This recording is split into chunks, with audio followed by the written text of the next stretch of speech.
ቤተሰብ አሰላሙ አለይኩም ወራህመቱላሂ ወበረካቱ። እንዴት አመሻችሁልኝ? ደህና ናችሁ ወይ? ከኔ ጋር ሁሉ ሰላም አልሐምዱሊላህ። እኔ እኮ የምጠብቀው ውጤት ነው ወገን ውጤት እኮ ነበር የምጠብቀው። እንዴ መቼ ሊመጣ ነው? ቆየ ውጤቱ ነገር ሆዳችንን ቆረጠን እኮ ማለት ቅመሟ 48 ሰዓት ነበር ያለችው 72 ሰዓት ብቻ እንደዚህ ብላ ነበርና ለዛ ነው እኔ እንትን ያልኩት ማለት በቃ ከነገ ዛሬ ይሆናል ምናምን ያልኩት ለዛ ነው የጠበቅኩት ማለት ነው እንጂ ኖርማል ይሄን ነገር ባታወራ ኑሮ ቅመማ አልጠብቅም ነበር። ምክንያቱም እንደውም ከዛ በላይ 15 ቀን ሁላ ምናምን እንደሚቆይ ነው እኔ ማቀው ማለት በመሰማው ብዙ እውቀት ኖሮኝ አይደለም። ስለዚህ ጉዳይ ግን የሚሰማው ምናምን ብዙ ጊዜ እንደዛ ነበርና ቅመማ ግን የዛኔ 72 ሰዓት ወይ 48 ሰዓት ነው 72 ሰዓት ብላለች ሰምታችኋት ከሆነና እንደዛ ስላለች ከዚህ ከ3 ቀን እንደውም በግልጽ ራሱ ያ ማለት ከ2 ቀን በኋላ ማለት ነው ብላ ተናግራ ሁሉ ነበር ማለት ነውና በቃ እሱን ነበር እኔ እየጠበቅኩ የነበረው ማለት ነው። ኦኬ ለማንኛውም ችግር የለውም። ዞሮ ዞሮ ዛሬ የሁላችንም ጥያቄ የነበረውን ነገር ሀብትን አንተና ተናግሮት ነበርና እንግዲህ በዛ ጉዳይ ዛሬ ደግሞ ዲኤንኤ ድጋሚ ይደረግ ተባለች። እቺ ደረቅ የሆነ ሴትዮ ደግሞ አልሄድም ድጋሚ አላደርግም ማለት ይሄን እንደምትል ያው ሁሉም ሰው የሚጠብቀው ነገር ነው። ብሩኬም እያለ ነበር ማለት ነው። ስለዚህ የመጀመሪያውን በስንት መከራ ምናምን እሄዳለሁ ብላ እንትን ያለች ሴትዮ አሁን ደግሞ ድጋሚ ስትባልማ ጭራሽ ጓገጭ ማለቷ የማይቀር ነው። ከዚች ምን ይጠበቃል? ድሮስ እንዴት እኮ እንደሚያደርጋት እና ለማንኛውም አሁን ብሩኬ መረጋጋት መቻል አለብህ። ቅመምዬም ደግሞ መግቢያ ላይ ሰርታ ነው ዛሬ የመጣችሁ ፋፈሽ ብላ በጣም አምሮባችኋል ሁለታችሁም የኛ ውቦች የኛ ድምቀቶች። እና ደግሞ ሰብስክራይብ እያደረጋችሁ ያላረጋችሁ ሰዎች ላይክ አድርጉ፣ ሼር አድርጉ። እሺ ውዶቼና ወደ 400 ኬ እና ወደ 350 ኬ እናስገባቸው በቅርብ ጊዜ ውስጥ ማለት ነው ኢንሻአላህ። እና ቅመሟዬ እውነት ነው ስለመለያየት እንኳን አይደለም ብሩኬ እኛ ራሱ አንፈልግም ይሄን ቃል እንድታነሺ ማለት ነው። በቃ ቃሉን ራሱ እንድትዩ ምንም ይሁን ምንም አይነት ነገር ውስጥ ራሱ ብትገቢ እዚህ ሚዲያ ላይ እንደዚህ ነገር በአወራሽ ቁጥር ለሷ ጉልበት ወይም ደግሞ ወኔን እየሰጠሻት እስከሆነ ድረስ ጭራሽም ደግሞ መወራትም የሌለበት ነገር ነው፣ መታሰብም የሌለበት ነገር ነው ማለት ነውና አይኖ ያው አንቺ ጭንቀት ውስጥ ሆነሽ ጭንቀት ውስጥ ያለ ሰው ደግሞ ብዙ ነገር ሳያቅ ማለት ያ ብዙ ነገር ተቀባጥራላችሁ እንትን ሳትሉት ማለት ነውና እኛ በዛው እናስበዋለን። ግን በቃ ይሄ እንደዚህ አይነት ቃላት እኛ ኦዲየንሶቻችሁ ራሱ ቤተሰቦቻችሁ ራሱ መስማት አንፈልግም። ብሩኬ ደግሞ ያፈቅረው ስለሚያፈቅረሽ በጣም ስለሚወድሽ በጣም ስለሚሳሳልሽ ካንቺ መለየት ስለማይፈልግ ይሄን ቃል እንድትዩ ስለማይፈልግ ነው። እንኳን ብሩኬ እኛ ራሱ ቤተሰብ ይሄን ቃል መስማት አንፈልግም። ስለዚህ ቅመምዬ ምንም ይምጣ እቀበላለሁኝ፣ ምንም ችግር የለውም፣ ከጎንህ ነኝ ከጎንሽ ነኝ ተባብላችሁ ተማምናችሁ ተመካክራችሁ ቃል ተገባብታችሁ እስከመጣችሁ ድረስ ምንም ነገር መፍራትም መስጋትም ምንም የሚያስፈራም የሚያሰጋም ነገር የለም። የሆነው ይሁን ከጎን ሆነሽ በቃ አንድ ላይ ወደፊት ማለት ነው። ምንም ነገር ስታደርጉ የተመካከራችሁ አንድ ላይ ጠንክራችሁ ጀግናችሁ እንድታሳዩን ጥላትን እንድታሳፍሩ ነው እኛ የምንፈልገው። እንደዛም ነው መሆን ያለበት። አሁን ባላችሁበት መንገድ በቃ አንድ ሆናችሁ መጓዝ ነው ማለት ነው። እና ወይዘሪት እዩ ደግሞ ያው ስነ ስርዓቷን ትይዛለች ኢንሻአላህ። ጨረቃ ፋሚሊም ይገላገላታል። በጣም ነው ግርግር ያለችን ባናያት ሁሉ እንመርጣለንና ዛሬ ደግሞ በጣም ነው ያሳቀኝ አኑንትና አኗር ማለት ነው። ሽማግሌ መላክ አለበት ምናምን እያለና መጀመሪያ እኔ አሁን ለቁም ነገር ነው የመጣሁት ምናምን አለና ከዛ ወደ ቀልዱ አልገባም ወደ ጨዋታው አልገባም። ይመችህ ፈታ አድርገና ለማንኛውም እና ያው መሆኑ አይቀርም ሁሉም ነገር በጊዜው ይሆናል ኢንሻአላህ። አሁን ነገሮችን ሁሉ ጽድት አድርገው ወደ ተሻለ ነገር ይሄዳሉ ማለት ነው። እና ለማንኛውም በዛሬው ሀሳብ የምሰጠው ነገር ምንድነው? ብሩኬ ወንድሜ መረጋጋት መቻል አለበት። ተረጋጋ። ሀይሚዬም ደግሞ ከዚህ በኋላ ይሄን ነገር ማውራት ድጋሚ አያስፈልግም። በቃ ዛሬ እንዳልሽው ከጎኑ ሆነሽ ሁሉ ጊዜም ቢሆን ካጠገቡ ሆነሽ ያለውን ነገር ችግሮቻችሁን መፍታት በመረጋጋትና በብስለት በብልሃት ነው ነገሮች ልትወጡ የምትችሉት እንጂ እንደዚህ በስሜታዊ ምናምን ነገር አይደለም።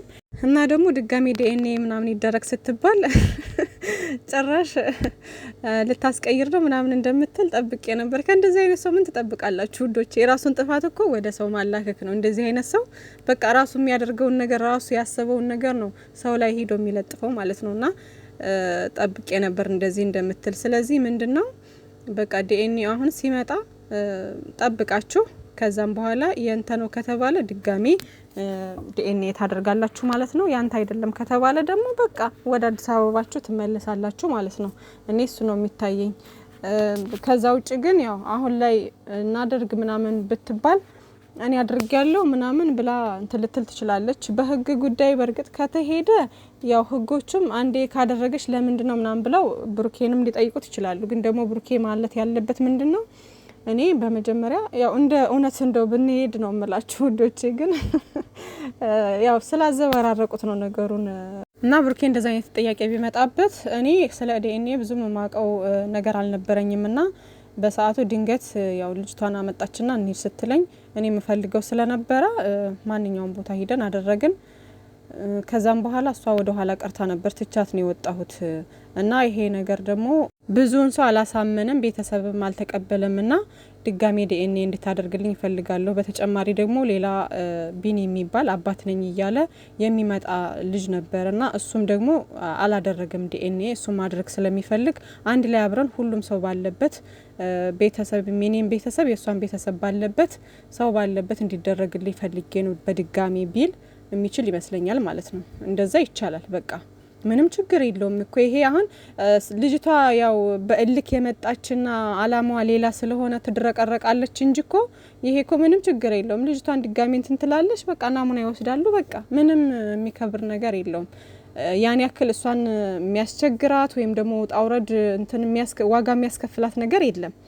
በቃ ይዛ ትሄዳለች፣ ናሙና ትሰጣለች፣ ትመለሳለች። ያንንም ልጅቷ ናት፣ እሷ አይደለችም። ልጅቷን ይዛ እንድትመጣ ብቻ ነው የምትፈልገው እኮ ልጅቷ ብቻ ነችና በስነ ስርዓት ደግሞ የሚገርመው እንደዛ ሲባል ደግሞ አሁን ዲኤንኤ ማንኛውም ቦታ እኮ አይደረግም እና ማንኛው ሆስፒታል ነው ያደረጋችሁት እንዴት ሊያደርጉ ቻሉ ምናምን ብለው ራሱ መጠየቅ ይችላሉ እንትኖች ማለት ነው የህግ ባለሙያዎች ምናምን እና ብዙ ነገር ብዙ ሰተቶች አሉት። ለማንኛውም ይሄን ነገር አርማችሁ አሁን ድጋሜ ምንድነው አሁን መደረግ ያለበት በቃ ዲኤንኤው ሲመጣ ጠብቀው ከዛ ዲኤንኤውን ያያሉ።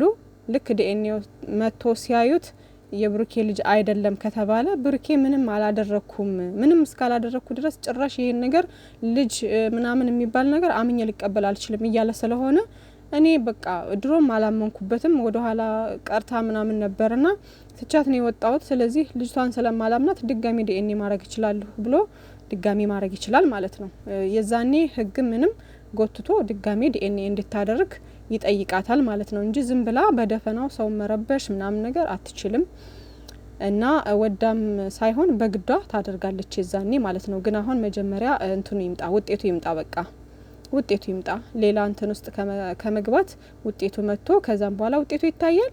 ከዛ ልጁ የብሩኬ ነው ከተባለ ዲኤንኤ ድጋሚ ይደረጋል። አይ አይደለም ከተባለ ደግሞ ወደ አዲስ አበባቸው ሄደው የራሳቸውን ህይወት መኖር ማለት ነው። ከዛ በኋላ ራሷ የምትፈልገውን ነገር አዲስ አበባም ሄዳ ልረብሽ ካለች ምን ካለች ደግሞ በህግ መያዝ ይችላሉ ማለት ነውና እንደዛ ነው ነገሩ። እኔ የሚመስለኝ እንደዛ ነው። ብቻ ግን ለዚህ ነገር ሁሉ ደግሞ መረጋጋትና በቃ ስሜት መቆጣጠር ግድ ነው ማለት ነው። በነገራችን ላይ በህይወታችን ላይ በጣም ብዙ ፈታኝ ነገሮች ሊያጋጥሙን ይችላሉ፣ ያጋጥሙናልም። ገባችሁ አይደለ? እንደዚህ አይነት አጣብቂኝና ፈታኝ ነገሮች ሲፈጠሩ ይሄ እንኳን ግን ቀላል ነው። ምክንያቱም ባላደረጋችሁት ባሏላችሁበት ስማችሁ ነው የጠፋውና ዲኤንኤ ተደርጎ ምናምን ልጅቷ የፈለገችውን ሴራ ብታሴር የፈለገ ከጀርባዋ ሰው ቢኖራት ምንም ልታመጣት ትችልም። ራስን መጠበቅና መጠንቀቅ ነው ዋናው ነገር። ያው በዚህ ሰዓት በተለይ ለሰው ልጅ የቀለለው ነገር ምንድነው? በሰው ላይ ክፋትን ማድረግ፣ ተንኮልን መፍጠር ምናምን። ፍቅር ነው ለሰው ልጅ የከበደው በዚህ ሰዓት ማለት ነውና ፍቅር ርቋል፣ ክፋት እየበዛ ነው የሄደውና ይሄ ነገር ደግሞ ያው መጨረሻው እኮ አያምርም። ሂዶ ያው ተሸናፊ የሚሆነው እሱ ነው እና ሀይሚዬና ብሩኬ ደግሞ ራሳቸውን በመጠበቅ በመነጋገር በመናበብ ነገሮችን መፍታት ይችላሉ ማለት ነው። ከዚህ ነገር ወጥተው ደግሞ ኢንሻአላህ ስሙም ጸርቶ ሁሉ ነገር ጸርቶ በሰላም ይመጡልናል ማለት ነውና ቲክቶክ ላይ ደግሞ ያየው ነበረ የእዩም ማሽቃባጮች አላችሁ ይሄንን ጊዜ የምትጠብቁ ከዚህ በፊት ጨረቃዎቻችን እንዲለያዩ ብዙ ስትጥሩ የነበራችሁ ወይም ደግሞ ከጨረቃ ፋሚሊ ውስጥ ሆናችሁ አሁን ወጣችሁ አጋጣሚዎችን ስትጠቀሙ የነበራችሁ ሰዎች ልትሆኑ ትችላላችሁ ብዬ ነው ያሰብኩት እና አታሽቃብጡ ማሽቃበጥ ለማንም አይበጅም እኔ እዚህ ጋር ስለ ሀይሚና ስለ ብሩኬ ደረቴን ነፍቼ የምናገረው ሪያሊቲውን በቃ በጣም መልካም ልጆች ጨዋ ልጆችና በጣም ምርጥዬ ውብ የሆኑ ልጆች ስለሆኑ ነው ገባችሁ አይደል ግን ለአንዲት ረካሽ ሴትዮ እዚህ የሴትን ክብር የጣለች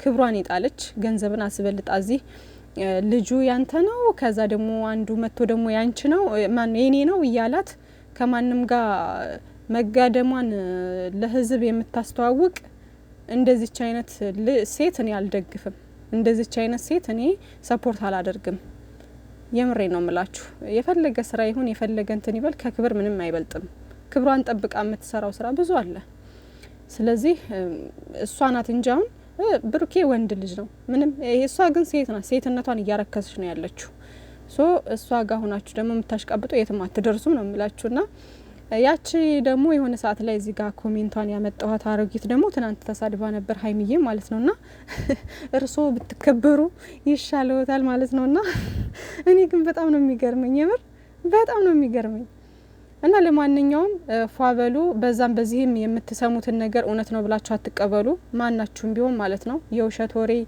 እዛዚህ እንትን የሚሉትን ነገር አትስሙ እና ብሩኬ ወንድሜ ስምህን በትክክል አጽድተህ ከዚህ ነገር ወጣችሁ በተሻለ ነገር እንድትመጡልን እንፈልጋለን ይሄ ነገር ደግሞ ኢንሻአላህ ይሆናል እሷም ደግሞ ስርዓቷን ትይዛለች ኢንሻአላህ እና ብሩኬና ሀይሚዬን የምናቃቸው ከልጅነት ጀምሮ የምናቃቸው ልጆች ናቸውና ምንም ነገር ብትሉ ምንም ነገር ብታወሩ አጋጣሚውን ተጠቅማችሁ የሆነ ነገር ልትሉ ብትሞክሩ ማንንም አይሰማችሁም ነው የምላችሁና አትልፉ እና ሀይሚዬና ብሩኬ በቃ ከዚህ ነገር እንትን ብላችሁ ላይክ ይሄንም ነገር እኮ ብዙ አይሄዱበትም እኔ ብዙ ጊዜ ነው እየነገርኳችሁ ያለሁት አይሄዱበትም ብዙ ግን የተወሰነ በቃ እንትን ይበሉና ደግሞ ለምንድነው ሌሎቹ በእነሱ ስም የሚሰሩት ምናምን ትላላችሁና ይስሩ ተዋቸው ውዶቼ ይስሩ በቃ ሁሉም ይደግ በቃ ግን ደግሞ በመጥፎ ነገር ካላነሱ ስማቸውን አሁን እያለች የነሱን ስም እያጠፋች ምናምን ነው እንትንም እንደሱ አይነት ሰው መከሳስም ይቻላል በቃ ብዙ ነገር ማድረግ ይቻላል ገባችሁ ግን ሌላ ምናምን ነገር ሰው በፍቅር ምናምን ከነሱ ጎን ሆኖ ምናምን ሰፖርት እያደረጉ የሚሰሩ ከሆነ ይስሩ ወዶቼ ምንም ችግር የለውም እና እነሱም እኮ ያውቃሉ ይሄን ነገር የሚዲያ ሰው ናቸው የሚዲያ ደግሞ የዩቲዩብ የስራ እንትን ነው በቃ እንደዚህ የስራው ባህሪ ነው ገባችሁ አይደለ ስለዚህ ይስሩ ተዋቸው ውዶቼና ዋናው የሀይሚዬና የብሩኬ ሰላም መሆን አንድነት መፍጠራቸው ነው ከዛ ውጪ ግን በቃ ምንም የሚያስጨንቅ የሚያሳስብ ነገር የለም ኢንሻአላህ ሁሉም ነገር ይፈታል ማለት ነው